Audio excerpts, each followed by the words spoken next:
Hi everybody! Hello! We finally finished our intermediate course. I'm sorry that we've been it's only took 3 years! Missing in action for a little while. We've not really been putting much content out and you've probably not seen very much of us, but we have been busy behind the scenes, haven't we? Come on in a little closer, baby. Get a dog, get a dog. We got a dog! She's called Zara. She's still getting used to us.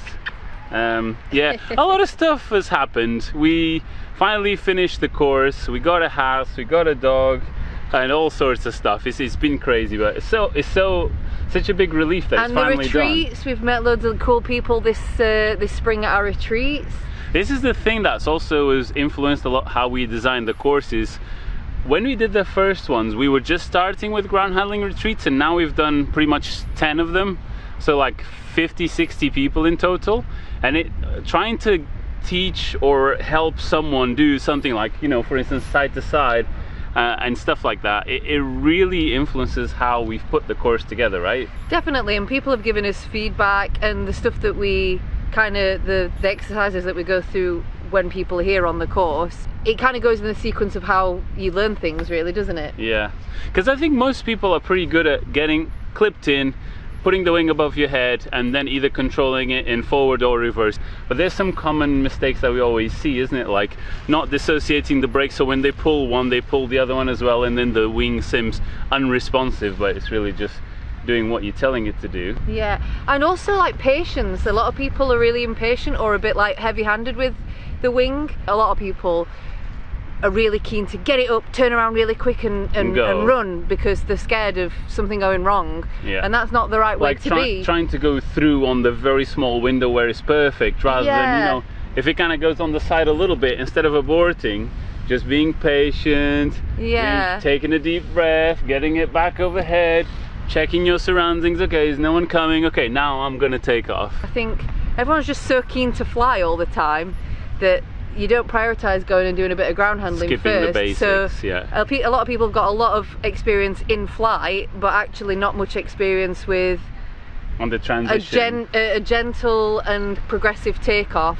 Ultimately, this was the course that we've wanted to release from the start. So this is perfect for if you got your license, but you want your takeoffs and landings to get a bit better, and you want to learn about side control if you're getting frustrated on the takeoffs. Side control is by far one of the things we see that most people struggle with. It's basically when the wing goes there, how do you do it to keep it overhead? Most people just jam on the brakes and it goes kind of like behind them and stalls. But really, there's no reason to give up. You can almost always get it back. For a takeoff, you always want the wing to be stable and like above you before you take off. The last thing you want to do is take off with it wonky or like halfway up, or it's collapsing and doing a frontal collapse. So realistically, the key to ground handling is your ability to save it from one side or another, so it is like a key building block. It seems to be one of the more simple things that puzzles people the most. Yeah. And just like the spirals with that rapid exit on SIV, side-to-side control is almost like a really good assessment of someone's ground handling, because you can see what their feet are like, what their body's like, how their brake control is, if they can dissociate, if they can go back to zero brake or not. So it's absolutely key, we've found out. The other thing that I'm really proud of, but it also is something that made it take so much longer, is all the animations. I think from the first couple of modules, it was something that people seem to really like and really put across better than words what we're talking about and how to put certain concepts across. For me, Practical Aero Theory 2, which kind of like picks up where the last one did on the beginner module, is a little bit of a glimpse about how I make sense of it. Because our wings are soft, you know, we can't really apply the classic aerodynamic principles to it because it's just too hard to predict when the wing is like all folded up and inside out and all this. So it's just the way I have to kind of, in a practical way, look at a wing and imagine what's going to happen next, so you can stay a bit ahead of it. I think it kind of sums up the course a little bit, where if you were able to think like that, you should be able to figure out most things. And we've noticed that a few skills end up building on other skills, so we try to give you, you know, if you know how to control the wing side to side, you can start to move with the wing. And once you've mastered the side control, that's like the next thing for getting the really fun stuff, which is moving around and playing and running with the wing like this, like Andreas is doing now. A lot of people think that it looks really cool, but it's just really useful. It's really the thing that you need to be able to do.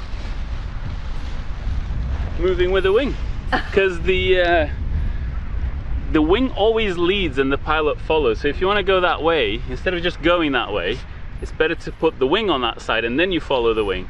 So if you can't control the wing side to side, you're just going to have trouble doing that. If the wing is going towards an object and you're getting pulled towards it, the thing is that people lean away and start trying to drag it. I don't and want to hit the lamppost. I don't want to hit the lamppost and then. But there's a weird thing where, in order to move away from the object, you have to move closer towards it first, so that you can then direct the wing away from it, and then move away once the wing is pointing in the correct direction. Yeah, so, if the wing is here and you are here, if you walk towards the object, your wing will fall onto the opposite side and that will pull you away from the object. So the intermediate module is out now. It's designed and aimed at pilots. Whether you've been flying for 6 months or 6 years, doesn't really matter. If you want to get your ground handling better, for takeoffs, for landings, for just safer in general, because a lot of stuff on the ground really applies to flying in the air as well. It's kind of like tips to get you having fun as well, and really getting into ground handling and not seeing it as a chore, seeing it as more of like a fun thing to do or an exercise in its own right. Because a lot of people really want to dive into flying and they don't prioritise very much doing the groundwork first, but it is super fun, and the intermediate is all about like specific skills. Yeah, we find that if you get just good enough that you have fun with it, then you'll practice it way more, and then it snowballs in a positive way where you just go out way more and then you get better and yeah. Nice. Hey Pooch! So that's it. Hope that was useful. If you're interested in the intermediate course, there'll be links everywhere. And as always, I want to say a big thank you to all of these lovely people on Patreon and YouTube memberships for supporting us. Don't forget to subscribe if you haven't already, and we'll see you on the next one. Bye bye.